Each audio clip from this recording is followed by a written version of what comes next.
Ed, thank you for taking the time. Ed to Ed. Ed to Ed. It's well, there's one missing for Ed, Ed and Eddie, but we'll find them later. Pleasure to meet you. And you, Could mate. you introduce yourself and what you do, please? Yeah, sure. I'm Ed Hauck. I'm the co-founder of the Curators.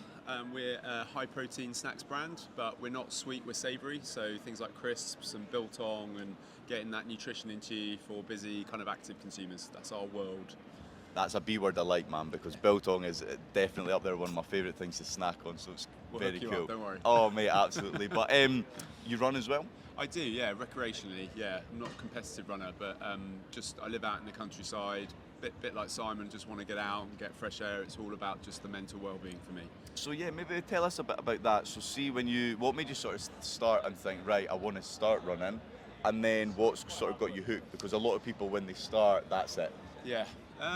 What got me started? Well, I mean, I've always been an athlete of sorts. Like, I've played a lot of sport, so I guess I've always been a bit hyperactive. So I've got to channel my energy somewhere.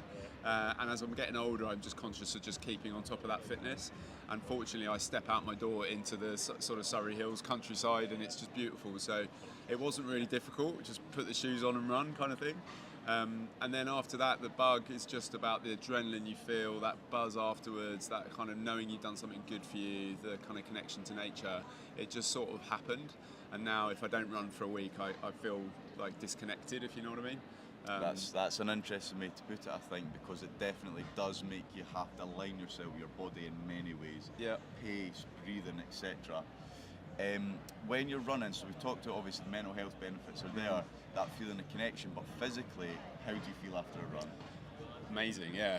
I feel from brain down, kind of just like I've done something super good for me, for my soul, for my body. Obviously tired, but I quite like that feeling. You know, I know all you guys are such passionate long distance runners, and I'm trying to improve my distances because when I get to fatigue, the temptation is to kind of want to give up. But I'm trying to embrace that feeling. Like, the fatigue is a good feeling, even though it hurts. It's like it's what you're trying to accomplish is pushing yourself a bit. So yeah, trying to embrace the fatigue. Fantastic about that. So we have to do it, man. That's it. It's just flipping that mental switch. You say this is not a bad thing; it's a thing. Yeah. What Push does it through mean the barrier. to me? Absolutely. So, do you have sort of any aspirations to take part in any kind of 5k, 10k, half, marathon, and onwards? I've never done a marathon, so that's my big kind of like drive. They're really hard to get on. If anyone wants to give me a marathon access, that would be great. Yeah, it's quite hard to get signed up, but I'm gonna get one done in the next 12 months, definitely. So Fantastic. I'm driving towards that. In between now and then, a 10k near where I live in Guildford. So Fantastic. Yeah, great. So 2025 is year of the marathon. Yeah. Fantastic. Somewhere. Good. Yeah. Well, you'll find somewhere. There's plenty in the UK now. Yeah. So, obviously you're with Savoury, so we have to get to talking about feet. Yeah, man. How have you experienced anything since you've started running, thinking my feet feel this way or this would help or anything like that? Because I know where you live, Sore. particularly the UK, it can be wet as well. Yeah. So how's that all sort of... I struggle with picking the right footwear. That's my number one thing. I need to get better educated as to like what's the right shoe for me. It gets quite wet, and I don't want a heavy shoe, so I'm kind of trying to get the balance right between like soaked feet and protection. And then I've got like just issues with sore toes, especially big toes get pretty sore. So I'm just thinking about foot care quite a lot. Like, how can I just protect my feet from pain, you know, on long runs? Obviously, seeing this was like a bit of a light bulb moment because I've got 2 kids and I run. Our house is a radiator shoe fest. It's not pretty and it's smelly. And it needs, bad for your shoes. It needs solving. Yeah, absolutely. So I'm glad you said that, because I think that's one thing that having kids as well, it's a place to put your shoes as well, you know, so it's not necessarily like, okay, this is a good product for runners, etc., but it's for your kids. It's to get into that habit of, look, once you come in, get the shoes on there. Once his or hers are dry, get yours on. But they get shoved in the cupboard under the stairs, and that takes some balls to go into that cupboard. It's like you need a mask. Yeah. It's pretty intense. I can imagine.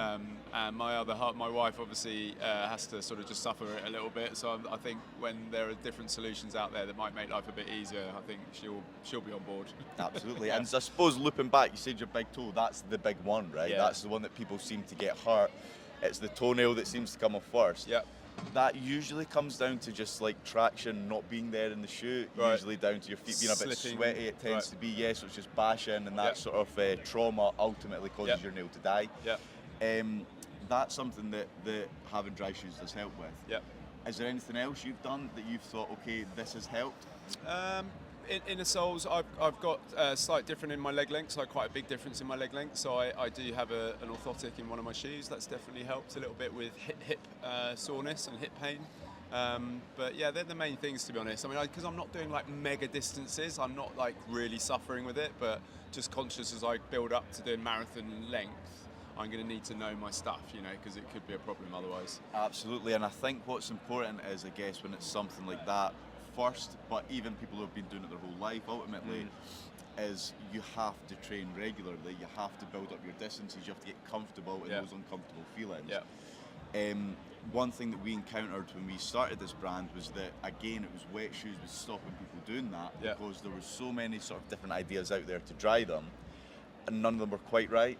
And that was actually just impeding people's ability to commit to training plans. So you've said what you do. You've got this airing cupboard.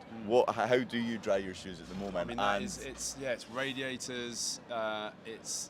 We've got underfloor heating in the kitchen, like a lot of people these days, I guess. And there are a couple of hot spots that everyone knows where they are. If it's cold, everyone gathers on the hot spot. So we like dry the shoes on that little weird hot spot, but then they're like in the middle of the kitchen floor. It's stupid. So if I'm honest, like obviously seeing this emerge, there was that like light bulb moment for me. I think just putting them in the utility room or in the back of the kitchen and having them drying on something that's dedicated to do it would make a lot of sense. Absolutely, that was the old way. This is the new way. Yeah. So hopefully, it's mental. Like there are literally radiators covered in rugby kit, football boots, running shoes. It's a bit much. Absolutely. Well, you know what, man? Because your experience is unique in that you're sort of coming into the world to run in with the family and that there.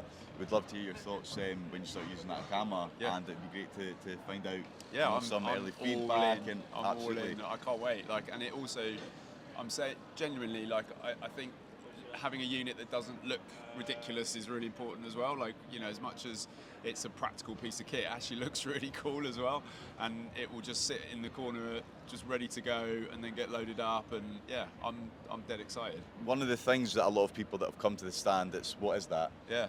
And I would also love to hear from you down the line if you encounter that from visitors, family, friends and stuff like that. What you tell them, if they use it, what they think. I guarantee my older brother will see it the first day he comes round and buy one on the spot, because he won't like me having one and him not having one. Fantastic.